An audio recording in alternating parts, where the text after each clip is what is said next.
அறிவு கொலை பண்ணலன்னு சொல்றியா? இல்லை, அவன் மூஞ்ச பாரல. அது என்ன கொலை பண்ற மூஞ்சாது?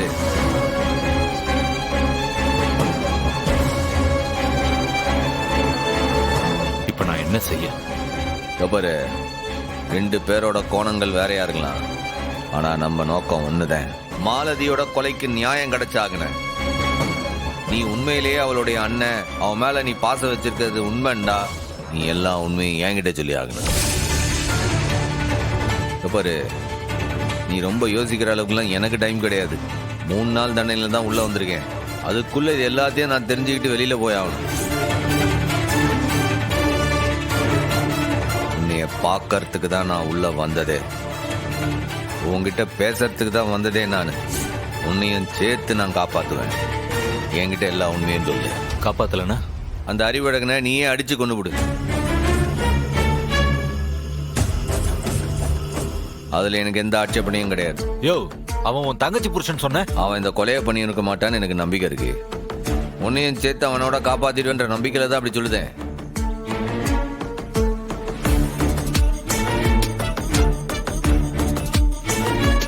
உனக்கு என்ன வேணும்? முதல்ல இப்படி உட்காரு. வா.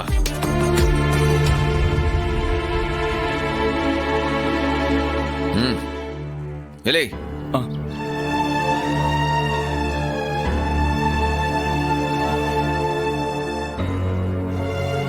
உன்னை பத்தியும் மாலதி பத்தியும் எனக்கு தெரியணும்.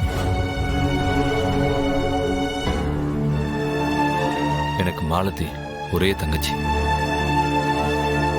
சின்ன வயசுல இருந்தே எங்களுக்கு அப்பா அம்மா கிடையாது. அவளை நான் தான் வளர்த்தேன். ரொம்ப கஷ்டப்பட்டு வளர்த்தேன். நிறைய கடன்.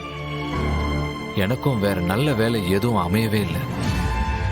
என் தங்கச்சி ஒரு கவர்மெண்ட் வேலை கிடைச்சா நல்லா இருக்கும்னு அவ நிறைய முயற்சி செஞ்சிட்டு இருந்தா. அப்பதான் ஒரு ஃபங்க்ஷன்ல எனக்கு வைஜெயந்தி மேடமுடைய அறிமுகம் கிடைச்சது. அவங்க கிட்ட என் தங்கச்சிக்கு வேலைக்காக சிபாரிசு கேட்டிருந்தேன். அப்ப திடீர்னு ஒரு நாள் அவங்க ஆளமிச்சு என்னை கூப்பிட்டு விட்டாங்க. அப்பதான் அந்த வைஜெயந்தி உன் வாழ்க்கைக்குள்ள வந்திருக்காவ. அவங்க பையன் கௌதம் இருக்கான்ல, அவன் ஒரு பொண்ணை, அதுவும் 13 வயசான ஒரு பொண்ணை கற்பழிச்சு கொலை பண்ணிட்டான். என் தங்கச்சிக்கு வேலை வாங்கி தரேன், நீதான் அந்த தப்பு செஞ்சேன்னு ஒத்துக்கோன்னு என்னை ஜெயிலுக்கு அனுப்பிட்டாங்க. அது மட்டும் இல்ல,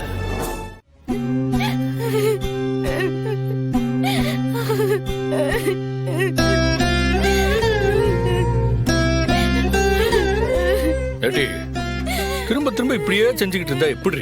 வயிற்று பிள்ளைய கொஞ்சம் கூட நினைச்சு பார்க்க மாட்டியா? மைனி, நம்ம அம்புட்டு பேரையும் காப்பாத்துனது அத்தான். அவர் சீக்கிரம் தோத்து போயிடுவாரா? இப்ப என்னத்துக்கு இப்படி அழுதுகிட்டு இருக்கீங்க?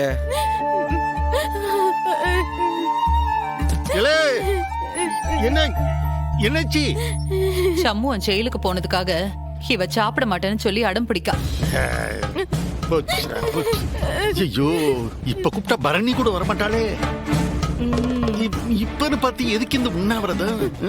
மாமா, தயவு செஞ்சு நீங்க இங்க வந்து என் வயிற்றுல கிளப்பாதீங்க. என் அண்ணா ஆறு எங்களுக்காகவே வாழ்ந்து எங்களுக்காகவே அம்புட்டியை விட்டு கொடுத்த சாமி இல்ல. மேலும் மேல அதுக்கு இப்படி ஒரு கஷ்டம் வந்தா என்னால எப்படி தாங்க முடியும்? இப்ப என்ன உனக்கு?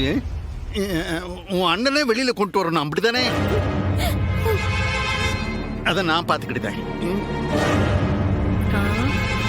இருக்கிறதுல பெரிய வக்கீலா வச்சு வாதாடி அவனை வெளியில கொண்டு வர வேண்டியது என்னோட பொறுப்பு.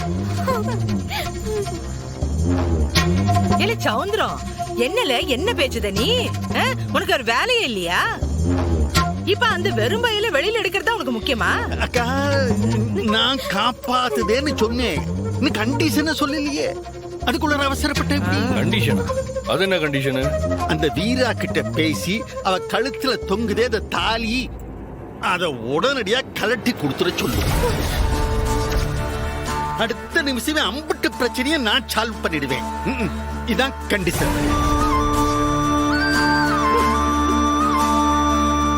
என் அண்ணன் மகன் ஒன்னும் அம்புட்டு துப்பு கெட்டு போய் கிடக்கல. அவனை எப்படி காப்பாத்திக்கிறனும்னு அவனுக்கே தெரியும். முதல்ல வீரா கொடுத்த கேஸ்ல இருந்து நீங்க எப்படி வெளியில வரதுன்னு அதை யோசிங்க.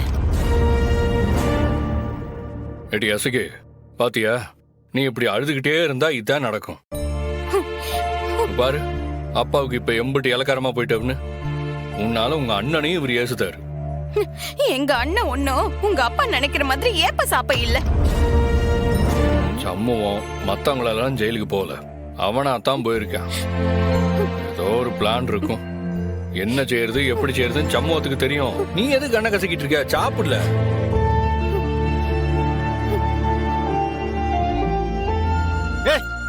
என்னலே, என்ன பிளான்? என்ன பிளானு? நீங்க தான் எங்களுக்கு உதவி பண்ண போறீங்க. நானா? எஸ். எப்படி?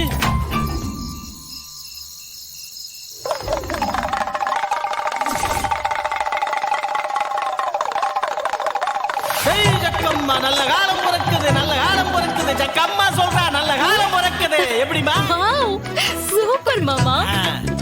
அவ்வளவுதான். பாக்க அப்படியே குடுகுடுப்புக்கார மாதிரியே இருக்கீங்க. அட்டகாசம் மாமா. அம்புட்டு தான்ப்பா, இதுக்கு போய் இவ்ளோ நடுங்குவாங்களா? இப்ப நாங்க 2 பேரும் உள்ள போறோம். சோ நீங்க வாசல் பக்கம் நின்னு அவங்க கவனத்தை ஈர்க்கணும். அதுக்குள்ள நாங்க உள்ள போய் சர்ச் பண்ணி எதை எடுக்கணுமோ அதை எடுத்துக்கிட்டு அப்படியே வந்துருவோம். சரியா? எனக்கு இப்ப கிறுகிறுன்னு சுத்துது தலை. மாமா, நாங்க பாத்துக்கிறோம். நீங்க அவங்க கவனத்தை மொத்தமா திருப்புங்க. அதுதான் உங்களோட வேலை. Best of luck. பயம் இல்லல்ல? ஓகே, நம்ம போலாம்.